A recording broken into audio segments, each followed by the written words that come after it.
ఏమీ లేదు. ఎట్టి వ్యాధి గలవాడైనా సరే ముందు దూకితే చాలు. అంటే ఎంతమంది దూకారు? ముందు దూకినోడికే స్వస్థత, తర్వాత దూకినోడికి ఉండదు. అందుకని ముందే నేను దూకాలని కాసుకుని అక్కడ ఉండి కొందరు స్వస్థపడి వెళ్తున్నారు, కొందరు అవకాశం కోసం ఎదురు చూస్తున్నారు. ఇదంతా ఓ లెక్క, అది అట్లుంచండి. ఈ 5 మంటపాలలో ఈ రోజు మనం చదువుకుంటుంది ఒక వ్యక్తి గురించి. ఆ వ్యక్తి గురించి 5వ వచనంలో చెప్పబడింది. ఈ అద్భుత స్థలంలో, ఈ ఉచితమైన స్వస్థత జరిగే స్థలంలో, ఆశ్చర్య కార్యాలు జరుగుతున్న ఈ స్థలంలో, లక్షల మంది వచ్చి స్వస్థత పొంది వెళ్తున్న ఈ స్థలంలో 5వ వచనంలో ఒక వ్యక్తి ఉన్నాడు. అక్కడ 38 ఏండ్ల నుండి వ్యాధి గల ఒక మనుష్యుడున్నాడు. 1 2 38 ఏండ్లు. వీడికి 20 సంవత్సరాలకు రోగం వచ్చింది అనుకుంటే, ఆ తర్వాత మరలా 38 సంవత్సరాల రోగం అనుకుంటే, దరిదాపు ఒక 58 60 సంవత్సరాలు అయి ఉంటాడు అనుకుంటున్నాను నేను. 4 రోజులు జ్వరం వస్తేనే కట్టెలాగా అయిపోతామే, తోటకూరలాగా వాడిపోతామే. 38 సంవత్సరాల నుంచి రోగం ఉంటే ఈడు ఎట్టయిపోయాడు అంటారు అసలు? అయినా 38 సంవత్సరాల నుంచి అన్ని లక్షల మంది స్వస్థపడి వెళ్తూ ఉంటే ఈడెందుకు స్వస్థపడలేదు? సంవత్సరానికి ఓ అంగుళం కదిలే శక్తి కూడా వాడికి లేదేమో. ఉంటుంటే కొంచెం సర్దుకొని అంచుకెళ్ళిపోయి నీళ్లు గదలగానే టపక్కన దొర్లుండేవాడు. వాడంతటా వాడు దొరలడానికి లేదు, వాడంతటా వాడు జరగడానికి లేదు. 1 రోజు 2 రోజులు కాదు, 1 సంవత్సరం ప్రయత్నం చేసిన అంగుళం జరగలేనంత శక్తిహీనుడు అన్నాడు. ఏం రోగమో చెప్పలేదు కానీ ఏదో పెద్ద రోగమే. కండరాలు ఏమీ పని చేయట్లేదేమో, నరాలన్నీ చచ్చుబడిపోయినాయేమో. పాపం సంవత్సరానికి అంగుళం కూడా జరగలేడా? 365 రోజుల్లో 1 అంగుళం జరగలేడా? అట్లా అంగుళం జరిగిన 38 సంవత్సరాల్లో 38 అంగుళాలు జరిగి ఉండేవాడు. ఏదో ఒక సమయంలో అలా దొర్లుంటే పోయి నీళ్ళల్లో పడి ఉండేవాడు. దొరలడానికి కూడా, మెసలడానికి, కదలటానికి కూడా శక్తి లేదు. అంత బలహీనుడు అనమాట. అట్లాంటి వాడు ఓ మంటపంలో ఉన్నాడు. నా ప్రియ దేవుని పిల్లరా, వాడిని స్వస్థపరచడానికి వచ్చాడు యేసు. చప్పట్లు కొట్టి దేవునికి స్తోత్రం చెప్పాలి. ఇక్కడ యేసు ప్రేమ మీకు కొంచెం వివరిస్తాను.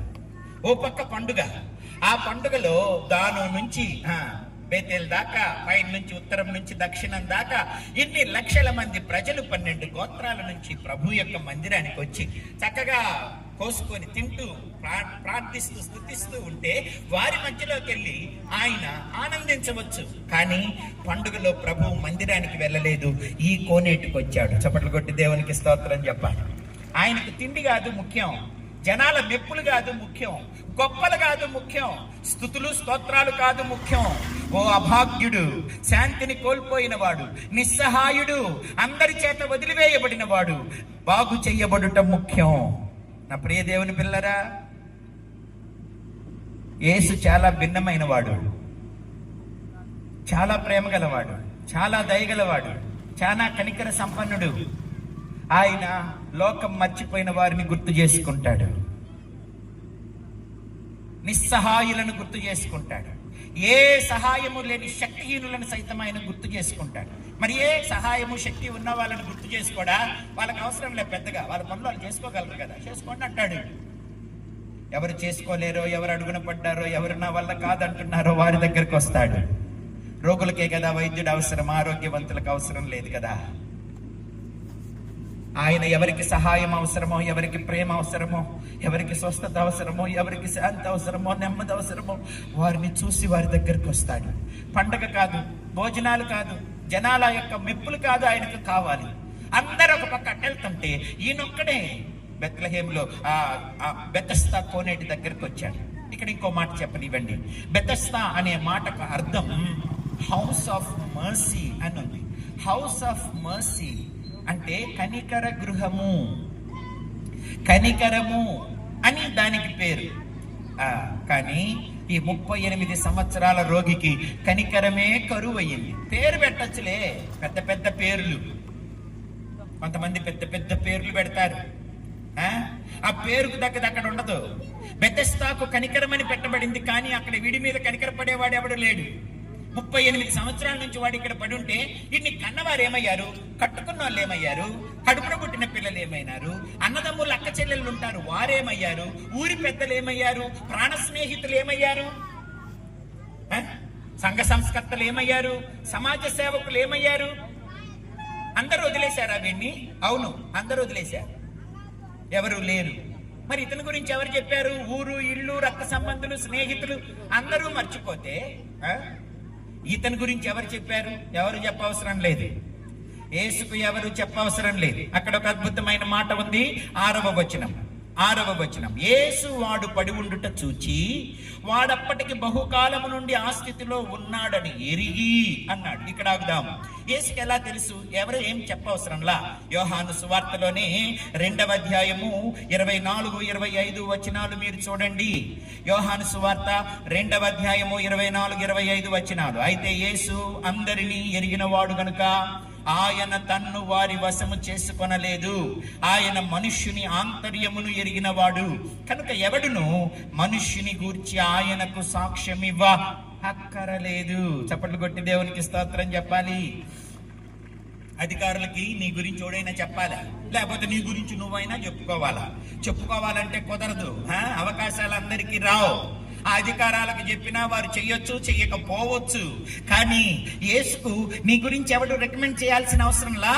నువ్వు కూడా నీ గురించి ఆయనకు విన్నవించుకోవాల్సిన పని లేదు. నా ప్రియ దేవుని పిల్లలరా, దేవుడు అందరినీ ఎరిగినవాడు. అందరి ఆంతర్యం ఆయనకి తెలుసు, అందరి హృదయం ఆయనకి తెలుసు. ఎలా తెలుసు అంటారా? కీర్తనల గ్రంథం 33వ అధ్యాయం, 13వ అధ్యాయము 13వ వచనం మనం చదువుదాం. కీర్తనల గ్రంథం 33వ అధ్యాయం 13వ వచనం. యెహోవా ఆకాశంలో నుండి కనిపెట్టుచున్నాడు, ఆయన నరులందరినీ దృష్టించుచున్నాడు.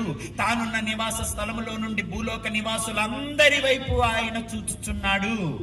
ఆయన వారందరి హృదయములను ఏకరీతిగా నిర్మించిన వాడు, వారి క్రియలన్నీ విచారించువాడు, వారిని దర్శించువాడు. చప్పట్లు కొట్టి గట్టిగా దేవునికి స్తోత్రం చెప్పండి. ఒకసారి అందరూ ఈ ప్రాంతం అంత స్తుతులతో నింపబడేటట్లు హల్లెలూయా ఒకసారి చెప్పండి. ఇంకొంచెం గట్టిగా చెప్పండి.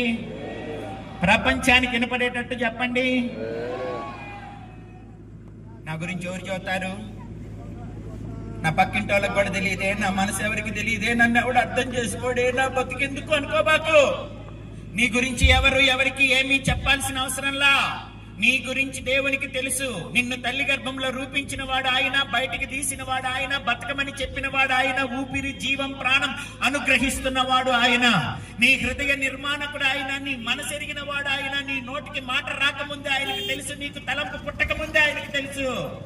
నువ్వెన్ని రోజులు ఈ భూమి బతుకుతావో ఆయనకు తెలుసు. నీ తల వెంట్రుకలన్నీ లెక్క పెట్టాడు. మీ అమ్మని అడుగు, నీ తల వెంట్రుకలు ఎన్ని చెప్పిద్దేమో. నిన్ను కన్న అమ్మ కూడా నీ తల వెంట్రుకలు ఎన్నో లెక్క పెట్టలేదు, కానీ దేవుడు నీ తల వెంట్రుకలన్నీ లెక్క పెట్టాడు. నిన్ను ప్రత్యేకంగా చేశాడు. నీ హృదయం ఆయనకి తెలుసు. నువ్వే గుండెలిప్పి చెప్పాల్సిన అవసరంలా. ఆయన అందరి ఆంతర్యమును ఎరిగినవాడు. ఎవరు ఆయనకి ఎవరి గురించి సాక్ష్యం చెప్ప అవసరం లేదు. నిన్ను ఆయన చూస్తాడు. నీ గురించి ఆయనకి తెలుసు. ఎక్కడికి పోతావు? ఇంకా ఆడికి పోయి ఆ లైన్లో నిలబడి, ఈడకపోయి ఈ లైన్లో నిలబడి, ఏ లైన్లో నిలబడటం ఎందుకు? పడిగాపులు గాయటం ఎందుకు? ఉన్న చోట యేసు నన్ను దర్శించమంటే దర్శిస్తాడు. ఉన్న చోట దర్శిస్తాడండి ఆయన. ఎక్కడికి పోతావు? ఇక్కడే అడుగు, ఇక్కడ దర్శిస్తాడు. ఇంట్లో ఉన్నావు అడుగు, అక్కడే దర్శిస్తాడు. ఎక్కడికి పోతావు నువ్వు? ఎందుకు పోవాలి నువ్వు అసలు? కాలుకు బలపాలు కట్టుకొని అరిగిపోయేదాకా తిరుగుతున్నారా? చెప్పులు అరిగిపోయేదాకా తిరుగుతున్నారా? కాళ్ళు గుట్టలు పడి మోకాళ్ళు అరిగిపోయేదాకా తిరుగుతున్నారా? ఎందుకు తిరుగుతున్నారు? తిరగబాకండి. దేవుని దగ్గరికి రండి, విశ్వాసంతో ప్రార్థించండి. ప్రభు నీకు సహాయం చేస్తాడు. నువ్వు ఎవరివైనా సరే, ఏ వయసు అయినా సరే, ఏ కులమైనా, ఏ మతమైనా, దేవుడు నిన్ను దర్శిస్తాడు. ఆయన నరులందరినీ దృష్టిస్తున్నాడు. అందరి హృదయాలను ఏకరీతిగా నిర్మించాడు. అందరి తలంపులు ఆయనకు తెలుసు. మనలో ప్రతి ఒక్కరి పేరు యేసుకు తెలుసు. మనలో ప్రతి ఒక్కరి ఊహలు యేసుకు తెలుసు. ఒక్క తబలా ఏదో ఒకటి ఇవ్వండి. మనలో ప్రతి ఒక్కరి పేరు యేసుకు తెలుసు. మనలో ప్రతి ఒక్కరి ఊహలు యేసుకు తెలుసు. హృదయాంతరంగంలో బాధలు తెలుసు, మన గుండె లోతుల్లో వేదనలు తెలుసు. జగత్తు పునాది వేయబడక ముందే మనలను ఏర్పరచుకున్నాడు యేసయ్యా. జగత్తు పునాది వేయబడక ముందే మనలను ఏర్పరచుకున్నాడు యేసయ్యా. మనలో ప్రతి ఒక్కరి పేరు యేసుకు తెలుసు, మనలో ప్రతి ఒక్కరి ఊహలు యేసుకు తెలుసు. ఇంతకు నీ గురించి తెలుసని అనుకుంటున్నావా లేదా? తెలుసని నమ్ముతున్న వాళ్ళు ఒకసారి చెయ్యెత్తి చూపించండి, ముందుకు పోతా. అబ్బా, థ్యాంక్ యూ. నీ గురించి దేవునికి తెలుసు. అమ్మ నాన్నకు తెలియటం కంటే, నీ కట్టుకున్న భార్యకు తెలియటం కంటే, నీ ప్రాణ స్నేహితులకు నీ గురించి తెలిసిన దానికంటే యేసుకు నీ గురించి బాగా తెలుసు. అంతా తెలుసు, అన్నీ తెలుసు. ఇది అర్థం చేసుకో. అప్పుడు ఎవరో అర్థం చేసుకోవాలా, ఎవరో పలకరించాలా, ఎవరో చేయాలని ఎండమావుల కోసం ఎతుకులాడినట్టు ఎతుకులాడావు. అర్థమైందా? నన్ను ఎవడు లెక్క చేసినా పర్వాలే, ఎవడు పట్టించుకున్నా పర్వాలే, ఎవడు మేలు చేసినా పర్వాలేదు, నాకు దేవుడు ఉన్నాడని ధైర్యంగా బతుకుతావు. అరమాత్రుడు నాకేం చేయగలడు, దేవుడే నాకు సహాయకుడు అని మంచి ధైర్యంతో చెప్తావు. చప్పట్లు కొట్టి దేవునికి స్తోత్రం చెప్పాలి. ధైర్యం లేక చేస్తున్నారు, ఆదరణ లేక చేస్తున్నారు, అర్థం చేసుకునేవారు లేరని చేస్తున్నారు, ఎవడి కోసం బతకాలని చేస్తున్నారు. ఎవడి కోసం బతుకుతావు? నీకోసం నువ్వు బతుకు, నీకోసం నువ్వు బ్రతుకు. పక్కన వాళ్ళ కోసం ఎందుకు బతుకుతావు? పక్కన వాళ్ళు ఏదో అన్నారని, పక్కన వాళ్ళు అర్థం చేసుకోలేదని. నీకోసమే నువ్వు బ్రతుకు మొదట. అప్పుడు ఇతరుల కోసం కూడా బతికే జీవితాన్ని దేవుడిస్తాడు. నిన్ను నువ్వు ప్రేమించుకో మొదట. నిన్ను నువ్వు ప్రేమించుకో, నీ ప్రాణాన్ని ప్రేమించుకో, నీ దేహాన్ని ప్రేమించు, నీ కుటుంబాన్ని, నీ పిల్లల్ని ప్రేమించు. ఎవడో పట్టించుకోవాలని ఎందుకు అనుకుంటావు? నిన్ను నువ్వు ప్రేమించుకో, అప్పుడు నువ్వు భద్రంగా ఉంటావు. అప్పుడు నువ్వు ఇతరులను ప్రేమించవచ్చు, ఇతరులకు సహాయం చేయొచ్చు. నా ప్రియ దేవుని పిల్లరా, దేవుడు నిన్ను అర్థం చేసుకుంటాడు. దేవుడు నిన్ను అర్థం చేసుకుంటాడు. ఆయన ఎరిగినవాడు, ఆయన నిన్ను చూస్తున్నాడు. బెతెస్దా కోనేటి దగ్గర 5 మంటపాల్లో లక్షల మంది రోగులు ఉండగా, ఆ రోగులందరి మధ్యలో ఒక 38 సంవత్సరాల నుంచి పడి ఉన్న ఒక అభాగ్యుడు, కనికరం లేని ఒక అభాగ్యుడు, సహాయం లేని, అందరూ మర్చిపోయిన, అందరూ వదిలేసిన, చావు కోసం ఎదురు చూస్తున్న ఒక అభాగ్యుడిని దేవుడు చూశాడు. అక్కడికి రాకముందే, అందుకే అక్కడికి వచ్చాడు. చాలా మంది వారి బంధువుల యొక్క నిస్సహాయ స్థితి, అనారోగ్య పరిస్థితి, మరణకరమైన వ్యాధులను గురించి యేసుతో చెప్పారు. కానీ ఇతని గురించి ఎవరు చెప్పలేదు. ఇట్లాంటి వాడు ఇంకొకటి కూడా ఉన్నాడు. గెరాసేన్ల దేశంలో 6000 దయ్యాలు పట్టిన ఒక అపవిత్రాత్మలు పట్టిన యవనస్తుడు. అతని గురించి కూడా ఎవరు చెప్పాల. కానీ యేసయ్య వెతుక్కుంటూ వెళ్ళాడు. ఇట్లాంటి వాళ్ళందరినీ యేసయ్య వెతుకుతాడు. నశించిన దానిని వెతికి రక్షించడానికి యేసు ఈ లోకానికి వచ్చాడు. ఇట్లాంటి ఉదాహరణలు ఎన్ని చెప్పను మీకు నేను. ఎవడు రికమెండ్ చేయ అవసరంలా, యేసయ్య వెతుక్కుంటూ వస్తాడు. వచ్చిన సమయాన్ని వినియోగించుకుంటే చాలు. అర్థమవుతుందా నా ప్రియ దేవుని పిల్లరా? అలాగా ఆయన వచ్చాడు. ఒకసారి అన్నాడు, ప్రభు ఎట్లా తెలుసు అని అంటే, నతనయేలు యేసు ప్రభు దగ్గరికి వచ్చినప్పుడు ఫిలిప్పు ద్వారా సువార్తను విని, ఇతడు నిజముగా ఇశ్రాయేలీయుడు, ఇతని హృదయంలో ఏ కపటం లేదు అని చెప్పాడు. అప్పుడు నతనయేలు అన్నాడు, నా హృదయం నీకెలా తెలుసు? నీ హృదయం కపటం లేదని చెప్పినందుకు నువ్వు ఆశ్చర్యపోతున్నావా? నువ్వు ఫిలిప్పు కలవక ముందు అంజూరపు చెట్టు కింద ఉన్నావే, అప్పుడే నేను నిన్ను చూసా అన్నాడు. నువ్వు ఇక్కడ, నేను అక్కడ. ఎట్ట చూసావు? నువ్వు ఇక్కడ, నేను ఎక్కడెక్కడో ఉంటే అంజూరపు చెట్టు కింద. అంత కరెక్ట్ గా చూస్తున్నావు లొకేషన్. అవును, GPS కంటే గొప్పోడు దేవుడు. నువ్వెక్కడున్నా పసిగడతాడు. నీ హృదయాన్ని నిర్మించింది ఆయన చిప్పు నీలో ఉంది. నిన్ను తయారు చేసినప్పుడు ఒక చిప్పు పెట్టాడు నీలో. నువ్వెక్కడున్నా ఆయన చూస్తాడు. నువ్వు అగాధ సముద్రంలో ఉన్నా చూస్తాడు, ఆకాశానికి ఎక్కిపోయినా చూస్తాడు, భూదిగంతాల్లో ఉన్నా చూస్తాడు, గాఢాంధకారంలో తలుపులు వేసుకొని ఎవ్వరికీ కనపడకుండా, ఎవ్వరికీ వినపడకుండా ఆయనకు నువ్వు కనపడతావు. నీ గొంతు వినపడుతుంది, నీ హృదయం తేటగా కనపడుతుంది. అర్థమవుతుందా? నతనయేలు, నువ్వు అంజూరపు చెట్టు కింద ఉన్నప్పుడు ఫిలిప్పు కలవక ముందు నేను నిన్ను చూశా. ఆ తర్వాత ఫిలిప్పు వచ్చి నా గురించి నీతో చెప్పాడు. ఆయనతో పాటు కలిసి నువ్వు నా దగ్గరికి వచ్చావు. నువ్వు నన్ను ఇప్పుడు చూస్తున్నావు, నేను నిన్ను ఎప్పుడో చూసేది. ఇంతకంటే గొప్ప కార్యాలు నాతో ఉంటే నువ్వు చూస్తా. ఎంతకంటే గొప్ప కార్యాలు చూస్తావు. ఆశ్చర్యపోతున్నావా? నేనెవరిని అనుకుంటున్నావయ్యా? నిన్ను సృష్టించిన వాడునయ్యా, నిన్ను రూపించిన వాడునయ్యా, మీకు సహాయం చేయడానికి వచ్చానయ్యా. అర్థం చేసుకోయ్యా. ఈ లోకం కూడా ఈరోజు అర్థం చేసుకోవాలా, ఈ మనుషులు అర్థం చేసుకోవాలా. క్రైస్తవ మత స్థాపకుడు కాదు యేసు, యూదుల దేవుడు కాదు యేసు, అమెరికా వాళ్ళకి, ఆస్ట్రేలియా వాళ్ళకి, తెల్లవాళ్ళకి కాదు దేవుడు యేసు. ఈ సర్వలోకానికి ఆయన దేవుడై ఉన్నాడు, సర్వ సృష్టికి ఆయన దేవుడై ఉన్నాడు, సర్వ మానవాళికి ఆయన దేవుడై ఉన్నాడు. ఆయనే సృష్టికర్త, నిర్మాణకుడు, పోషించువాడు, శిక్షించువాడు. అందుకని ఈ రాత్రి నేను ప్రకటించే ఆ యేసును నువ్వు అర్థం చేసుకుంటే చాలు, నీ జీవితం మారిపోతుంది, నీ పరిస్థితులు మారిపోతాయి. నా ప్రియ దేవుని పిల్లరా, అక్కడికి వచ్చాడు. ఎందుకు? కనికరం అనబడే స్థలంలో కనికరం లేకున్నాడు ఒకడు, అందుకని వచ్చాడు. కనికరం అంటే ఏంటో తెలుసా? ఎదుటి వాళ్ళని చూసి అయ్యో పాపం చుచ్చు చుచ్చు అంటాం కదా, కొంతమంది అట్లా బాగా అంటారు కదా. ఎవరికైనా ఏదైనా యాక్సిడెంట్ జరిగితే, అప్పుల పాలైపోతే, అనారోగ్యాల పాలైపోతే, ఉన్నదంతా పోగొట్టుకుంటే అయ్యో కష్టాలన్నీ నీకే వచ్చినాయా, అయ్యో పాపం. నాకు రావట్లేదండి అంట, మీకు వచ్చా? అయ్యో పాపం ఎట్లది? అయ్యో పాపం అంటారు. అయ్యో పాపం చుచ్చు చుచ్చు అంటే మనకు వచ్చిన కష్టాలు ఏమైనా పోతాయా? ఓ మరి ఏం చేయాలా? ఆ కష్టం నుంచి విడిపించేవాడు కావాలా. కనికరం అంటే ఇప్పుడు మీకు అర్థం చెప్తా. ఎదుటి వారి జీవితంలోనికి తొంగి చూచి వారిలో ఉన్న సమస్యను పోగొట్టేదాకా వారి బాధను తన బాధగా చేసుకొని అందులో నుంచి బయటికి తెచ్చి నిలబెట్టడమే కనికరం అంటే.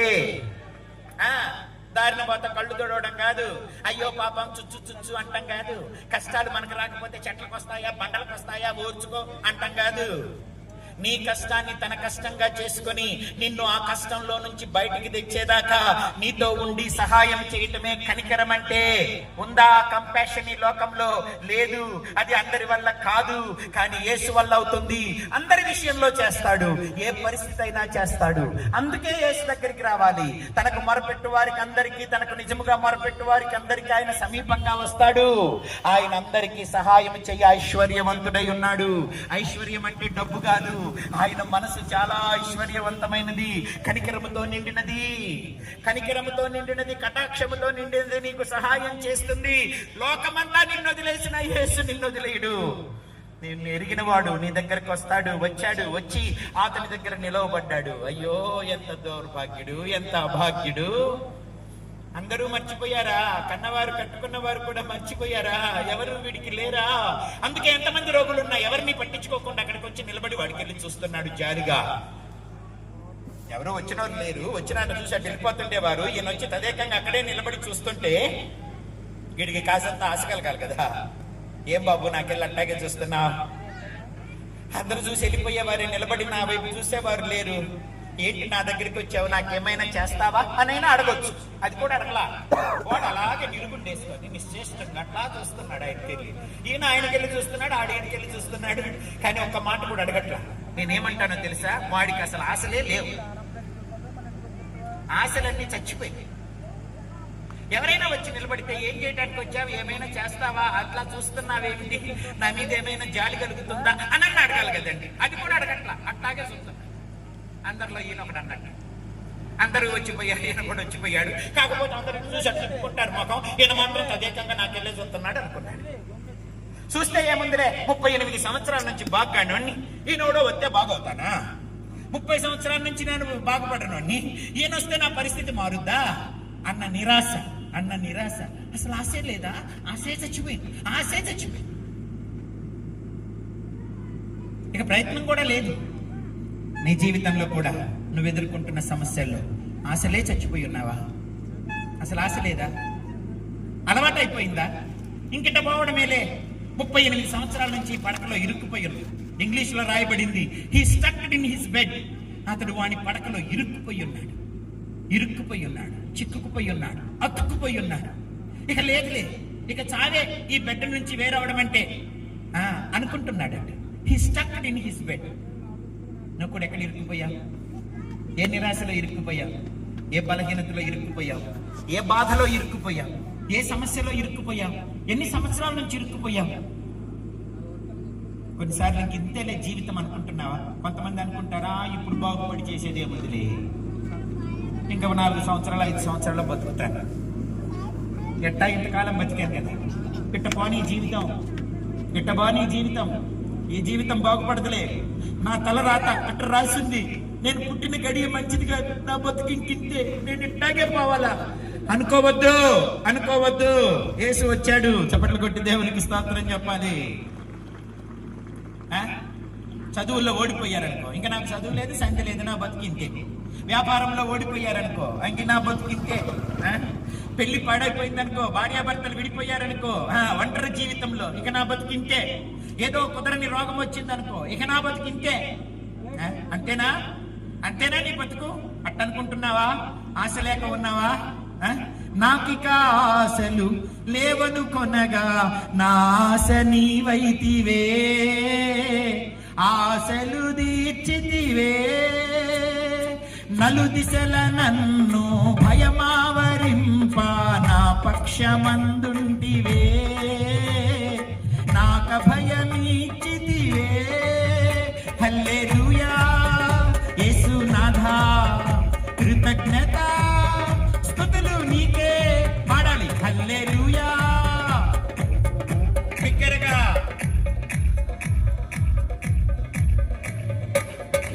నాకెన్నో మేలులు చేసితివే, నీకేమి అర్పింతును దేవా, నీకేమి చెల్లింతును. హల్లే మీరు పాడాలని నేను ఆశిస్తున్నా. స్తుతులు నీకే, హల్లెలూయా యేసునాథా, కృతజ్ఞత. ఆశలే లేవా? కానీ యేసు ఈ రాత్రి నీకు ఆశను చిగురింప చేస్తాడు, నీ ఆశలు నెరవేరుస్తాడు. ఆశ చస్తే ఆశ తెచ్చుకో. ఈ రాత్రి ఆశలు నెరవేర్చేవాడు యేసు. 145వ కీర్తన చూడండి. ఉత్త మాటలు చెప్పట్లేదు నేను, ఒట్టి మాటలు చెప్పట్లేదు. 140వ కీర్తన కనుక మీరు చూస్తే ఆయన ఆశగొన్న ప్రాణాన్ని తృప్తిపరుస్తాడు. నా ప్రియ దేవుని పిల్లలారా, 15వ వచనం, సర్వ జీవుల కన్నులు నీ వైపు చూచుచున్నవి, తగిన కాలమందు నీవు వారికి ఆహారం ఇచ్చుదువు, నీవు నీ గుప్పిలి విప్పి